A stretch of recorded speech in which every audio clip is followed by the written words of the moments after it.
Welcome to The Other Side of Change, only on the Black Star Network. My name is Jamira Burley. I'm here with my co-host Brea Baker, and today we're going to dive into the horrific case that highlights the state of bodily autonomy, or the lack thereof.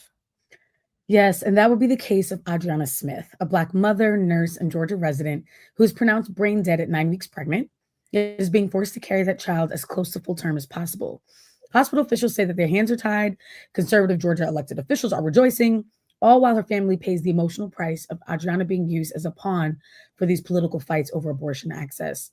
It's really horrific, as Jamira said, and we're going to dig into all of it. But before we dive in, we have to start with the latest headlines. And something I can't wrap my mind around is the only Black governor, Wes Moore, vetoing a bill to study reparations. Now, Wes Moore says that he is vetoing this bill because we don't need to keep studying and we don't need reparations, commissions, and task force. We need action. And while it's a really good talking point, and I do understand some people's frustration with constantly studying a problem that we know needs to happen, on a hyper-local level, we need these task forces because it allows us to understand exactly what to implement on a local level. Right now, there are only 3 states in the country, California, New York, and Illinois, that have these reparations task forces. And they're able to look into hyper-local cases of eminent domain, private and public entities that have been invested in and benefited from the legacy of slavery. So then we can understand exactly what we're fixing. It's not enough to say white supremacy is bad, we need reparations. It's like, what exactly do these programs look like?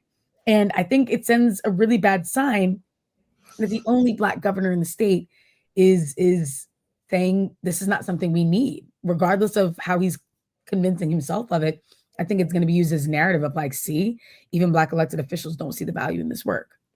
Absolutely. And I think to your point, right, one thing we look at when a governor vetoes a bill, it's normally trying to fix a wrong, right? Like it's trying to protect the general public, or it's trying to ratify something that is either that's causing harm to a particular community that hasn't been taken into consideration. So for the governor to veto this bill, I feel like does not take into consideration the fact that this is what his general public of his community, of his state wants. That they have a desire to study the local implications of how slavery has had on their communities and who benefited and who didn't benefit from it. So for the governor to veto it, I feel like is a slap in the face to his constituents, especially when they've demanded it to happen. And it doesn't have to happen as like it doesn't have to happen as the only thing that happens, right? We can still start implementing solutions. As the governor mentioned, like there are solutions on the table that could be implemented, but those two things can happen simultaneously. We don't have to stop one to do the other. And to your point, I think it's going to be used both as a talking point by Republicans to highlight the lack of support, even from some Democrats, but also if he has any aspirations to run for president, I don't think now is a time for him to create this division when we all know that Black folks in America has been the only ones who have never received reparations for the harm and crimes that have been committed against us. Exactly. You hit it right on the head. And I think if your goal is action, you could actually chart a path and say, we're not going to spend 10 years on the research. A lot of the research has been done. We're going to bring those experts to the forefront, make sure that we fully understand, because again, there's a difference between federal reparations and statewide reparations and private company reparations and all of that. So he could say, we're going to fast track this research process because the expertise exists, the research exists. We're just compiling it together. And we're actually going to lead the way in saying, we're not going to dilly-dally on this. We're going to go straight to implementation. Based on the research that we compiled in a year or two, we're going to get started with a guaranteed income component. We're going to get started with baby bonds. We're going to get started with cash payments. We're going to get started with whatever that is that he wants to get the action of. But I just think saying we don't need the research and not immediately following that up with, so here's what I'm going to, put into office and pass, feels like you are trying to placate your base who actually really, really wants this. And I just think it was such a really bad move. So I know that there are those in Maryland who are trying to look into what it looks like to override the veto. And I hope that he takes into consideration the feedback and the criticism he's getting. Yeah, I don't think this is going to be, I think this is going to be a sticking point for his political career. And whoever advised this, I guarantee you does not feel like they have his best interests at heart. But moving on to the next subject, as many of you all know, DEI is under attack all over the country.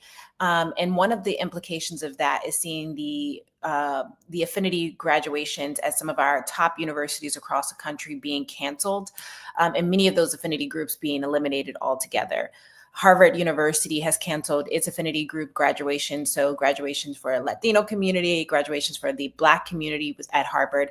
And as a response, those affinity groups have said, we still need a space that's just us, that's just for us. And so the Harvard Black Alumni Association, our society, has raised nearly $46,000 to host its own graduation. And I think this is an indicator that sometimes we cannot wait for other people to create the spaces that we need for our community, because there's never been a time in this country's history where Black folks, brown folks have not been under attack. And I think when we see the responses coming from the Trump administration to try to tamper our community's ability to celebrate our success, we have to create those spaces when necessary. Yeah. I love that too. As you said, it is such a, we don't need your permission anyway. Mm-hmm. And I think that's really important. It reminds me of the legacy of organizations like the Black Panther Party, of saying, if our government's not going to feed and house and provide healthcare to us, we're going to do it ourselves. And so I love to see these student groups really, really showing that innovation and that insistence and that resilience. And I hope that like private entities are jumping up and saying, we'll host you. Like, okay, you can't do it on your campus. Our restaurant will, our banquet hall will, whatever the case may be, to make sure that it's accessible and that they're able to do it with joy at the center. Because ultimately, like, it's hard to keep resisting, especially during what should be a celebratory moment. So I'm really proud of these students. I'm so proud of them. Yeah, we need it. We need a little good news sprinkled in there. And also, you know, seeing that people are not awaiting, to your point, not waiting for permission to show up and show out. So exactly.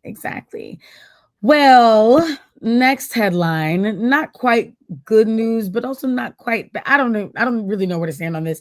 Elf Beauty, which had originally marketed itself as like a kind of bargain beauty brand, has been big in its acquisition bag. They just acquired Hailey Bieber's skincare brand Rhode in a deal valued at up to $1 billion. Now, listen, I do not aspire to billionaire wealth.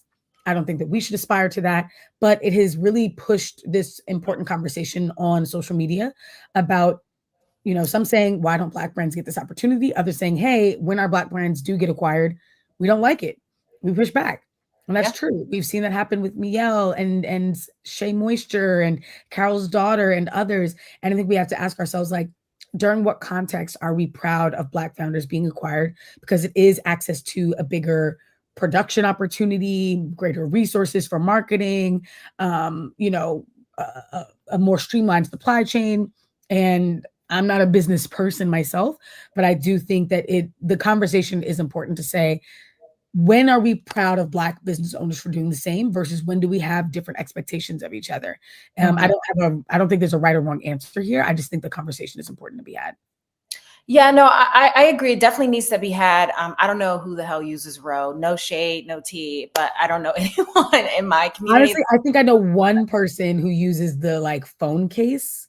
Okay. Yeah. That the lip gloss goes into, but I feel like that's a convenience thing. Like, yeah. No, it definitely is a convenience. I mean, that thing is cute. That is cute.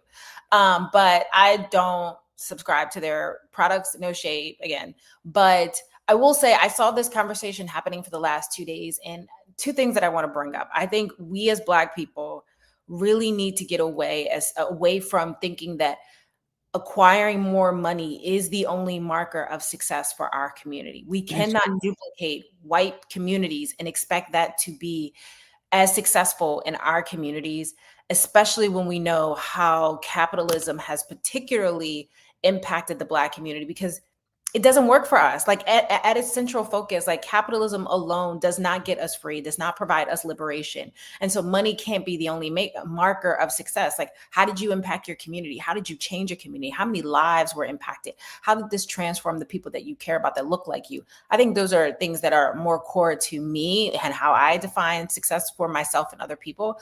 But I will say, in regards to how Black companies are criticized for being acquired, is if your target audience is the Black community as your target audience, as your consumers, then you cannot be mad when we give our loyalty to you because you are a Black owner right? Like you are a Black business creating products particularly for our hair, for our skin type, targeted to us, and then sell it to a company that has never been inclusive of our community, who products oftentimes do not even have shades, have colors in our shade, particular shade. So I think that is where people get a little frustrated, is that it feels like you've now turned us over to institutions that have never loved us, have never created products for us, and oftentimes will change those products to streamline them for other communities, and then we lose out. Right now, those products are no longer safe and healthy for our hair and our skin. So yeah, it's a complicated space. And I think people have to decide, like, if you're creating products for the Black community, then you have to be reconciled with the fact that by selling or by getting acquired by another company actually hurts the people that you say that you're trying to help. That's so true. And I think that's why this conversation is such an important conversation, because our metrics for success are different. Being acquired for $1 billion does not impress me if you're going to make off like a bandit, but the community that you serve, that fell in love with this product, that felt seen by this product, that was so excited to finally have something that worked for them, is now going to lose out on that benefit. Yeah. And so I think we need to ask ourselves, like, are there acquisition deals and arrangements that allow for continued autonomy, that lock formulas in place, that make sure that Black people are being put in position at the center? If you're going to be acquired by a predominantly white-owned entity, can you make sure that they put Black people in their C-suite and on the board? Can that be, like, I think we just need to demand more, and just walking away with a check is not enough. And so I think that unfortunately, I think some Black founders are being like, well, we have more pressure on us. And it's like, I mean, yeah, with great power comes great responsibility. And also, again, we're not aspiring to white supremacy. They don't feel the same need to provide something that does good for their community, because they benefit from capitalism in ways that we never will. And so we just have to acknowledge, like, as Audre Lorde said, master tools are not going to free us. We got to do something very, very different. And that might mean that you're getting less money on the end. But, like, what's the difference between a $500 million acquisition and a $1 billion acquisition if the product remains something that your community can actually, like, be excited about and thrive with? Yeah, like our standards of success cannot be to replicate white, like, standards of success that were built around white supremacy. We're never going to win. That's why you see people talk about, like, capitalism will get us free. And we have more Black billionaires than ever before in history. And yet Black people are still facing high rates of over policing, high rates of poor education, high rates of obesity, high rates of other health issues. So, like, make it make sense. I mean, get your paper, but also, to your point, like, it comes with responsibility. Right, but not a thing. So, yeah, don't push poison on your people in the name of getting to your bag. In other news, and bag news, right, and getting that bag, there is a new decision that was made by the Court of International Trade, a similar decision that was made by the Federal District Court that was done last Thursday, basically provided the Trump administration with a perfect excuse to make the tariffs pause permanently. So, as you might have heard, Trump has implemented tariffs across a number of countries, some being as high as 125% that he imposed on China, some being as low as 25%. But it has had devastating implications on our supply chain, and devastating implications for the cost, like inflation, and how those products are showing up in our stores and its affordability for consumers. But now we have two judgments that have now come from both a federal district judge as well as an international court, trade court, that said that these need to, the tariffs are illegal and they need to stop. And so Trump is now pushing back. But I think it's a reflection that there is momentum even within institutions of power, like within the courts, that are holding Trump feet to the fire and are stopping him from implementing really devastating policies and practices that will harm all of us, even those who actually voted for him, which is ironic. Child, yeah. And we need that so bad, because I didn't even want to include that recent BBB bill or whatever it's being nicknamed, but it's scary hour right now. And so we need the courts, we need some sort of checks and balances. And if he's dumb enough to allow those, to walk right into the checks and balances, then good. Like, more power to that. Yeah, I think he thinks he has more influence over the courts than he does, at least at the federal level. And I think even Yeah. the Supreme Court is saying, no, this doesn't make sense. And also, like, what you're doing doesn't actually help any of us. It doesn't help Mhm. the average American. It doesn't help the American at the middle. It doesn't help. It just helps those at the very, very top, which is the very small 1%. And you are literally destroying our economy. So if you're like me, you probably haven't looked at your 401k, if you have 401k, because, in the last few weeks, Economy. the Yeah. economy. Yeah. So, but it seems to be glimmers of hope, right? Yeah. Outside of just expecting communities to organizing, that the courts are doing it as well. So with that being said, we're going to take a quick break, and just to remind you, you are watching On the Other Side of Change, only on the Black Star Network.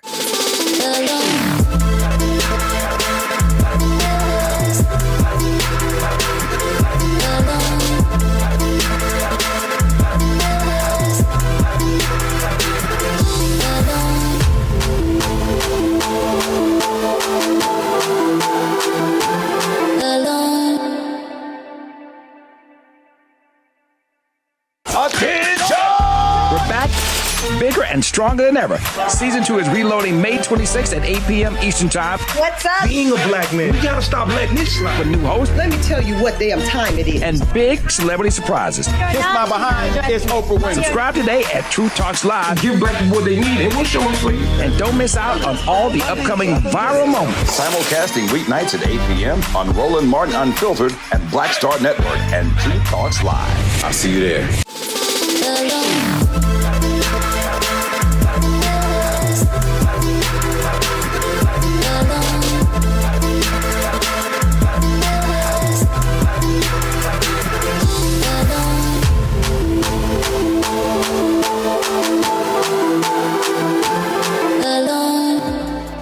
Welcome back to The Other Side of Change, only on the Black Star Network. As usual, before the break, we dug into some of the wildest, most pressing headlines, and now we're shifting gears to a really difficult and painful case. This is the story of Adriana Smith, a Georgia nurse and mother who was found unresponsive after complaining of headaches. When rushed to the hospital, Adriana was pronounced brain dead after not getting the comprehensive care she should have when first seeking medical care.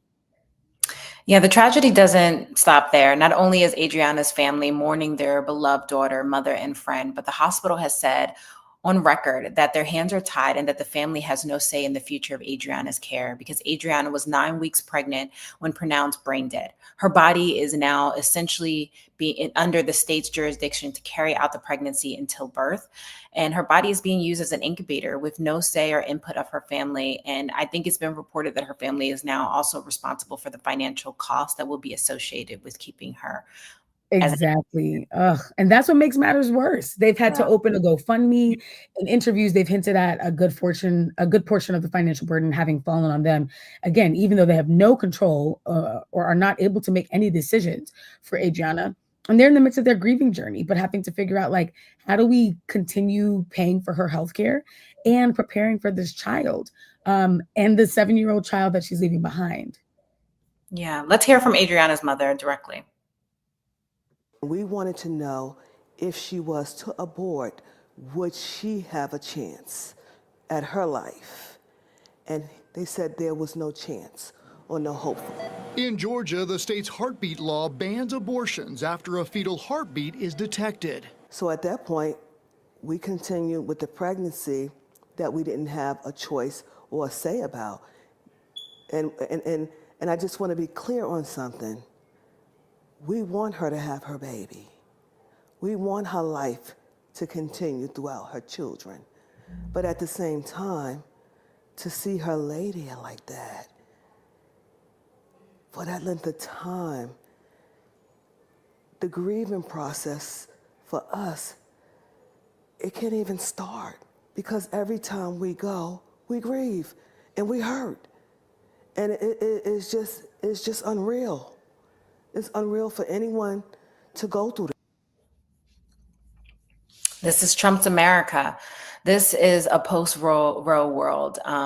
This is the state of our world in the face of restricting abortion bans, where restrictive abortion bans, where pro-lifers get to parade around as though their value for life is more important than anyone else's, as they traumatize everyone left and right. And it's so unfair as her loved ones watch on, to have her 7-year-old and her mother having to experience this every single day is so unimaginable. The emotional, physical, and potential financial burden and the challenges that these families will face for months, if not years to come. That is to say that even if her baby is born alive or even born healthy, hearing about the story, I'm just like, this should be the moment that, like, the rallying cry that we all need to stand up and do something. And it just feels like so many people look and feel very paralyzed. Yeah. And I think that's another aspect of what makes the situation so fucked up, is that people are feeling so helpless right now that I think people don't know how to rally for someone else because they're trying to keep themselves together. It's like, you're outraged about this, you're outraged about deportations, you're outraged about, incoming legislation. A lot of people are just in these situations where the government has more power over their personal medical care decisions than they do. And trying to circumvent this can lead to criminalization and prison. But succumbing to it can kill you. So it's just like double-edged sword. Where do you go from here? And we just need something vastly different than what we have. We need state and federal officials to imagine less cookie cutter policies, so that folks like Adriana's family don't have to be in these situations where the only exceptions to Georgia's Life Act and other local abortion bans are situations where the pregnancy is medically futile, the mother's life is in danger, or the pregnancy resulted from rape or incest. And that's just, that's not enough exceptions. It's like you're not accounting for the range of needs and wants and people's backs being against walls where they should have a say over what they want their lives to look like and the lives of their children to look like. It's just so unfair. There's so many reasons why people choose to terminate pregnancies. And especially if the government is not going to step in and fully fund not only the birthing person's care, but also that child's long-term care. Keep your name and opinions out of this family's mouth. Like, it just shouldn't even come up. It shouldn't even come up unless they are dropping off stacks of money to April Newkirk, Adriana's mother, and the 7-year-old son and the baby to be born. Zip it.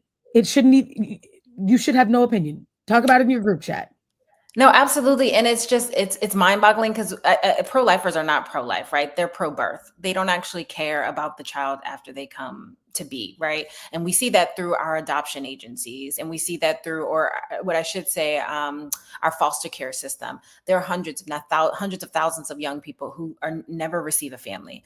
And I think it's really indicative of the fact that this country has never truly had a separation of church and state, because people are imposing their religious beliefs and doctrines on everyone else, which is unfair. And also, it's not a reflective of the needs of the community. There's no laws that govern the right of what a man can and cannot do with his own body. But yet every day, people are trying to, particularly white men, are trying to dictate what we do with our body. Like Tupac said, like, if a man can't make one, he has no right to tell a woman when and where to create one. So will the real men get? No, I'm going to stop. But unfortunately, we have so many white men dictating the reproductive rights by and large, and it has devastating impacts. We have seen it. And, I think this segment next will allow us to kind of dig a little bit deeper and hopefully look at some solutions. Look at what other countries are doing who say they truly care about creating safe and holistic places for women to desire and want to bring a child into this world.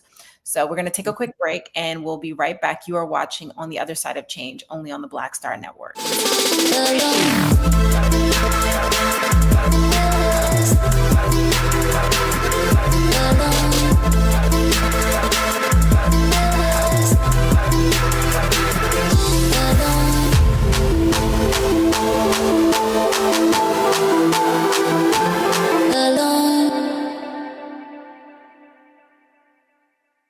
Hello, I'm Isaac Hayes III, founder and CEO of Fanbase. Listen to what I'm about to tell you.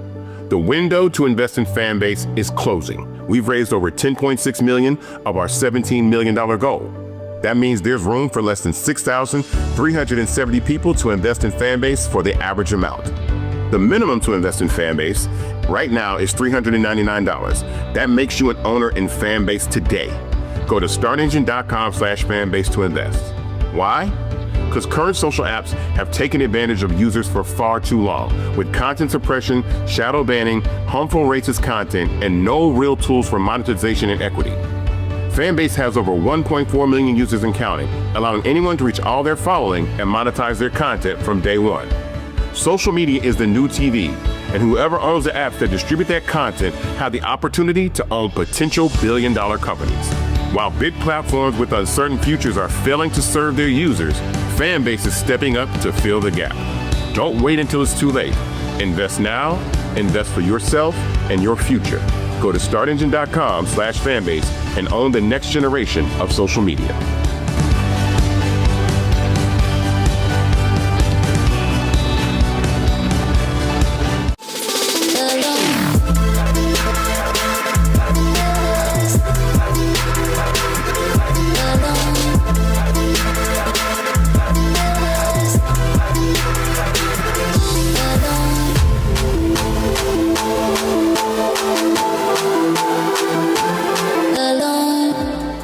Welcome back to The Other Side of Change. Before the break, we spent a lot of time on the case of 30-year-old Adriana Smith and the way the state is forcing her body to carry a pregnancy, which really illuminates how women's bodies are being reduced to reproduction and incubation in a post-war world.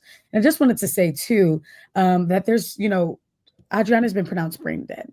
And there's so much that your brain contributes to a pregnancy, to life in general, to making sure that hormones are emitted when the baby needs it, and that the body is pivoting as needed, and the brain sends signals to other organs to do that. And so this hospital is being forced to replicate the function of the brain in a way that could have really detrimental impacts on this child. And we won't know until that child is actually born. And so that is also the danger, is like, in the name of being pro-life, 2 lives are being tampered with in a way that can lead to irreparable damage and emotional harm.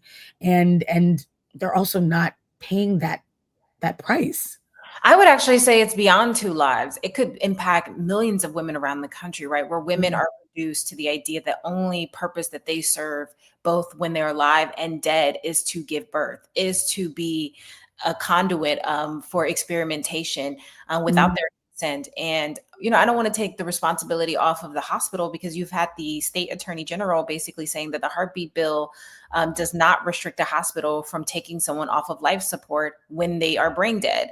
And so there is this gray area that the hospital is trying to protect themselves.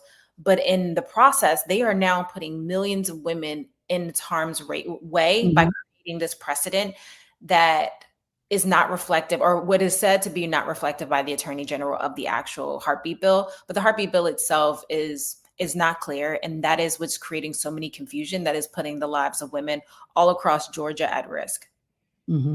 Yeah. Scary hour.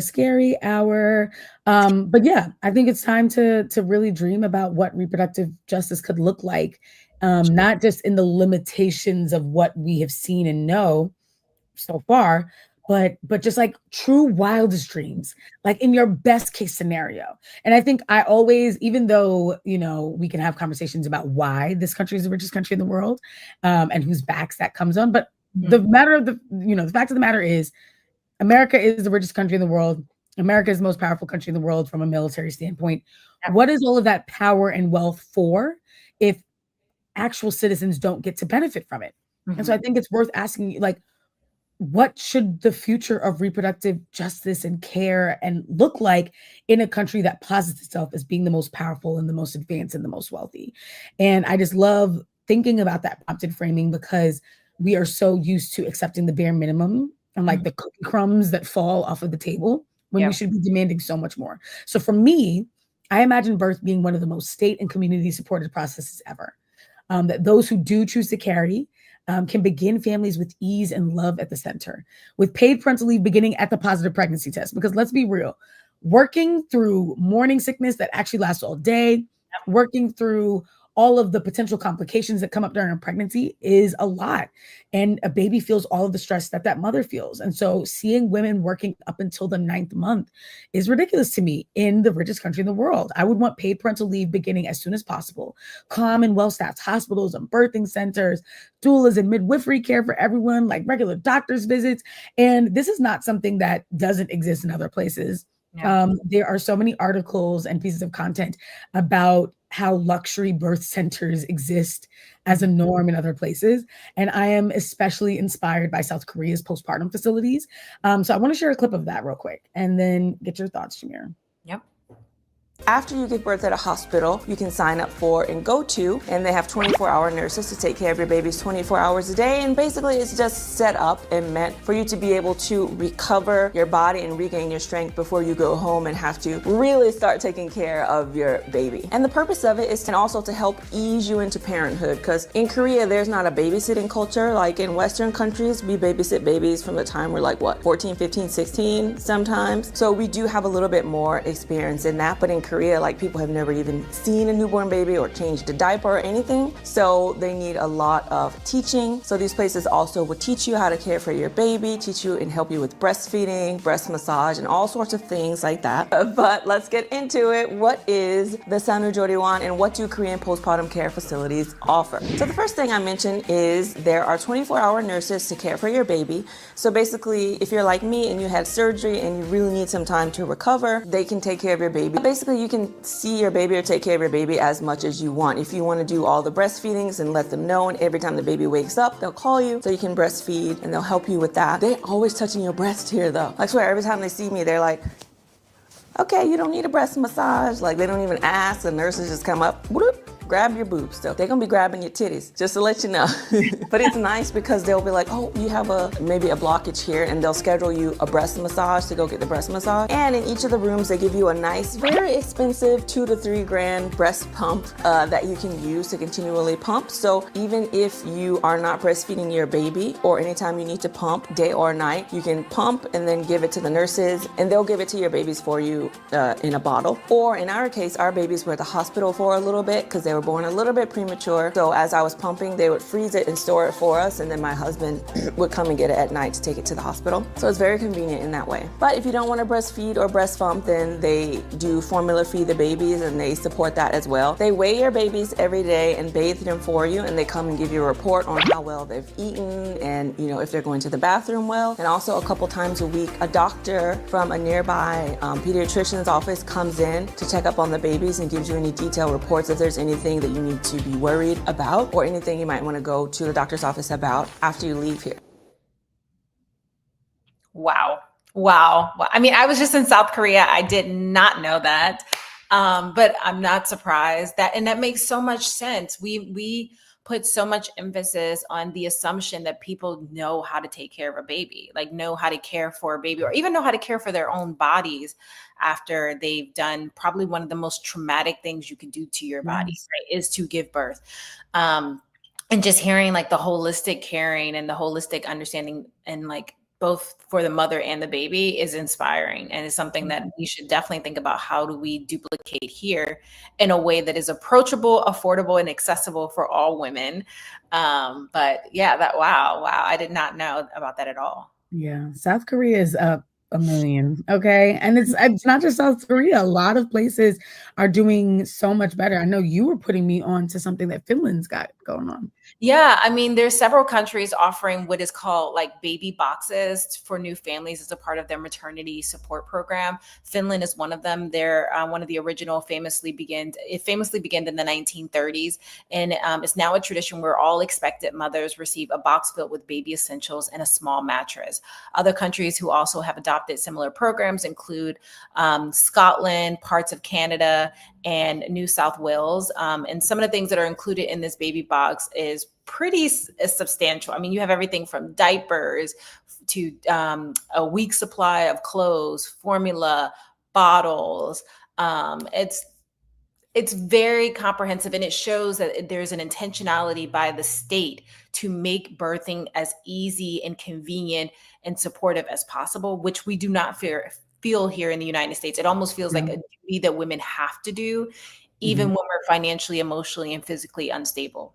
Yeah, like for example, you can't bring your baby home from the hospital in the US until you have passed a car seat test.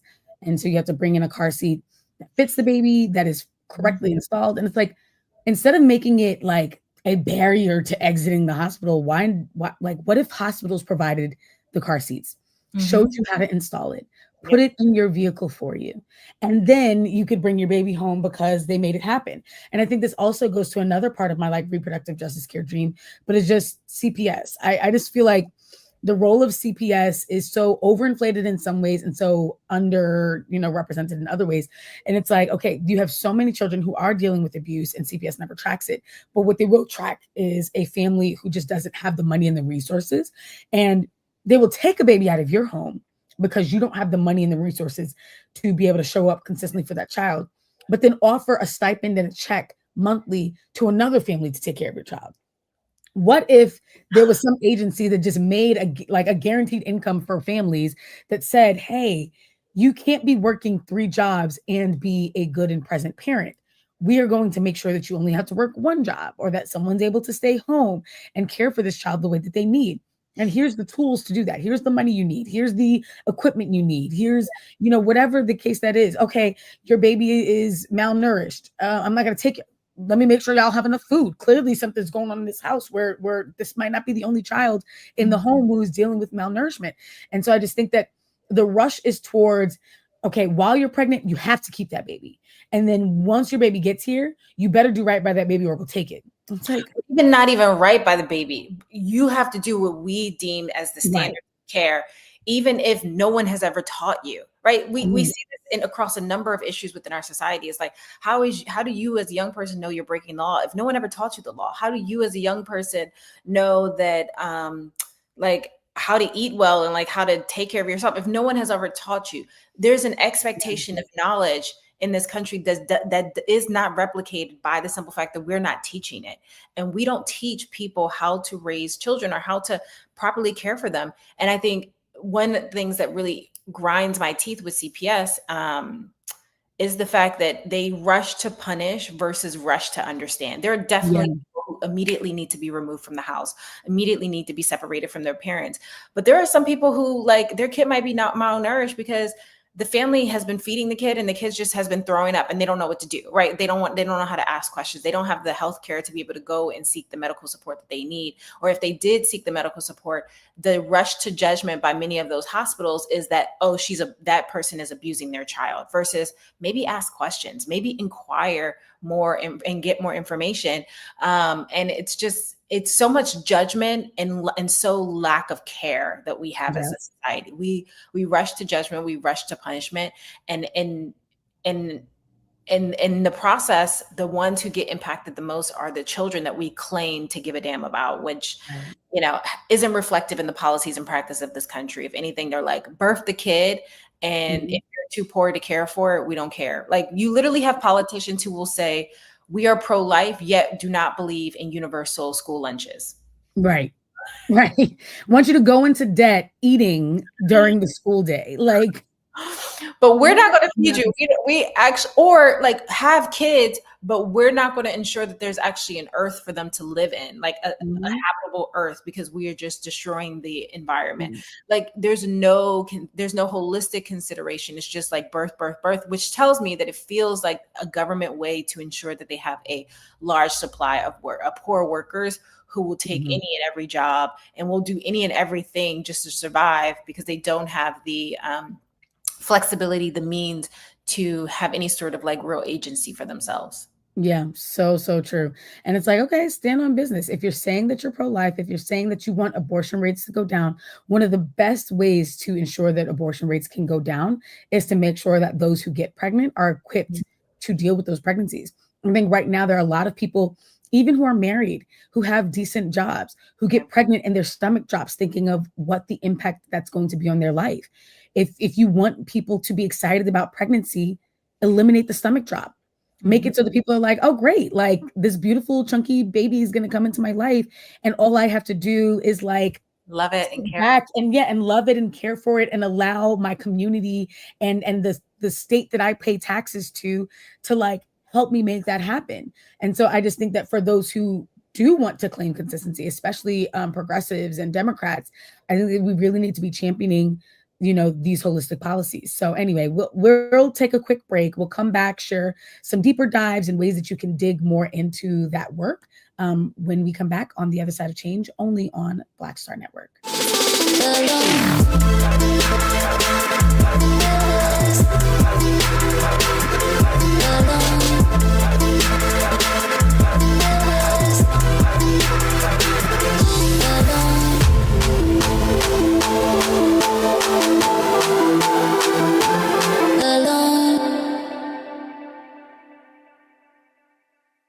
What's up, y'all? Look, Fanbase is more than a platform. It's a movement to empower creators, offering a unique opportunity for everyday people to invest in Black-owned tech, infrastructure, and help shape the future of social media. Investing in technology is essential for creating long-term wealth and influence in the digital age. The Black community must not only consume tech, we must own it. Discover how equity crowdfunding can serve as a powerful tool for funding Black businesses, allowing entrepreneurs to raise capital directly through their community through the Jobs Act.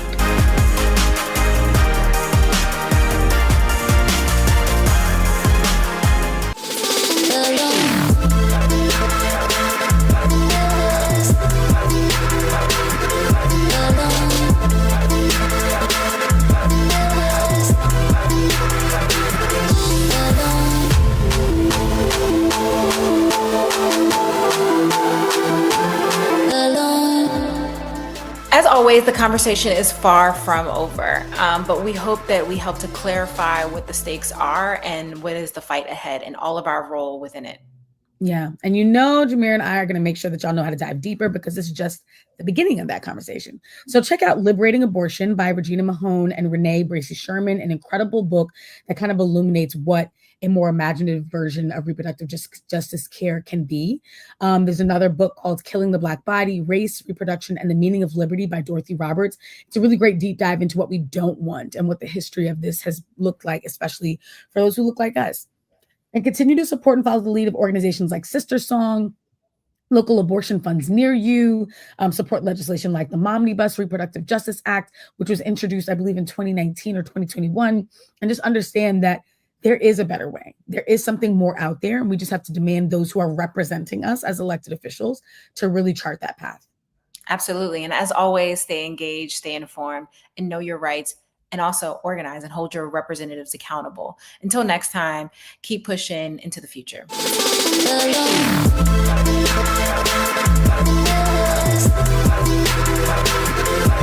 Alone.